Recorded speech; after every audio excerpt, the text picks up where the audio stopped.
बुध को राज्यसभा में मरकजी वजीर दाखिला अमित शाह ने डॉक्टर BR अम्बेडकर के हवाले से एक बयान दिया जिसे कांग्रेस ने इंतहाई तौहीन आमेज करार दिया है। अमित शाह ने कहा कि अब अम्बेडकर का नाम लेना एक फैशन हो गया है। अम्बेडकर अम्बेडकर अम्बेडकर, इतना नाम अगर भगवान का लेते तो 7 जन्मों तक स्वर्ग मिल सकता था। अमित शाह के इस बयान पर ऑल इंडिया कांग्रेस कमेटी के सदर मल्लिकार्जुन खड़गे ने शदीद रद्द अमल जाहिर किया। एक प्रेस कॉन्फ्रेंस में खिताब करते हुए खड़गे ने वजीर आजम नरेंद्र मोदी से मुतालिबा किया कि वो अमित शाह को आधी रात तक काबीना से बरतरफ करें। कांग्रेस पार्टी ने अपने रद्द अमल में कहा है कि अमित शाह को अपने बयान पर माफ़ी मांगनी चाहिए। अगर वजीर आजम मोदी ने उन्हें काबीना से नहीं हटाया तो अवाम सड़कों पर उतर आएगी। अमित शाह को माफ़ी मांगनी चाहिए क्योंकि उन्हें काबीना में रहने का कोई हक नहीं है। मजीद उन्होंने कहा कि डॉक्टर BR अम्बेडकर के लिए अवाम अपनी जान देने के लिए तैयार है। बीजेपी ने आइन की तौहीन की है और ये पार्टी आइन के बजाय मनुस्मृति के उसूलों पर अमल पैरा है। खड़गे ने वजीर आजम नरेंद्र मोदी पर इल्ज़ाम आयद किया कि वो अमित शाह की हिमायत में मुसलसल बयान दे रहे हैं और दोनों एक दूसरे की गलतियों की पर्दापोशी करते हैं।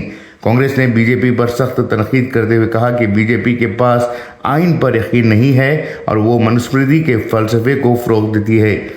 आम आदमी पार्टी के कौमी कन्वीनर अरविंद केजरीवाल ने कहा कि देखें कैसे अमित शाह पार्लियामेंट में बाबा साहब अम्बेडकर का मजाक उड़ा रहे हैं।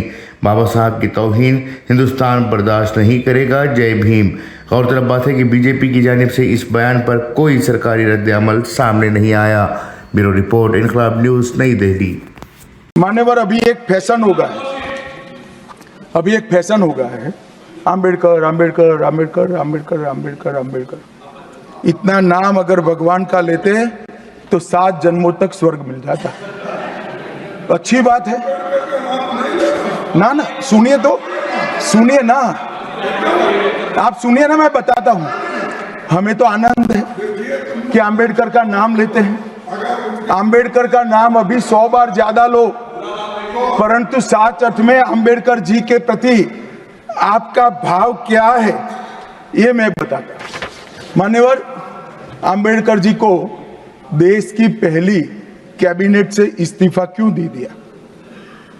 अम्बेडकर जी ने कई बार कहा कि अनुसूचित जातियों और जनजातियों से हुए व्यवहार से मैं असंतुष्ट हूं। सरकार की विदेश नीति से मैं असहमत हूं और आर्टिकल 370 से मैं असहमत हूं। इसलिए वो छोड़ना चाहते थे। उनको आश्वासन दिया गया, आश्वासन पूरा नहीं हुआ।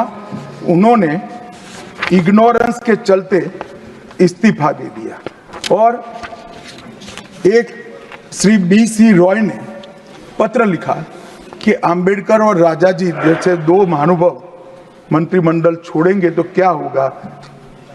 तो नेहरू जी ने उनको जवाब में लिखा है, राजा जी के जाने से तो थोड़ा बहुत नुकसान होगा, अंबेडकर के जाने से मंत्रिमंडल कमजोर नहीं होता है। मान्यवर, ये विचार जो खड़गे जी कह रहे हैं ना, क्या आपत्ति है? जिसका विरोध करते हो उसका वोट के लिए नाम देना है, कितना उचित है? क्योंकि अब अंबेडकर जी को मानने वाले पर्याप्त संख्या में आ गए हैं, इसलिए आप अंबेडकर अंबेडकर कर रहे हो। मान्यवर, मुंबई के मेयर ने एक पत्र लिखा था कि मऊ में अंबेडकर जी का स्मारक बनाना चाहिए। मऊ में जो अंबेडकर जी का जन्म स्थान था, सुझाव लिखा। उन्होंने कहा आमतौर पर स्मारक निजी पहल से बनाने चाहिए।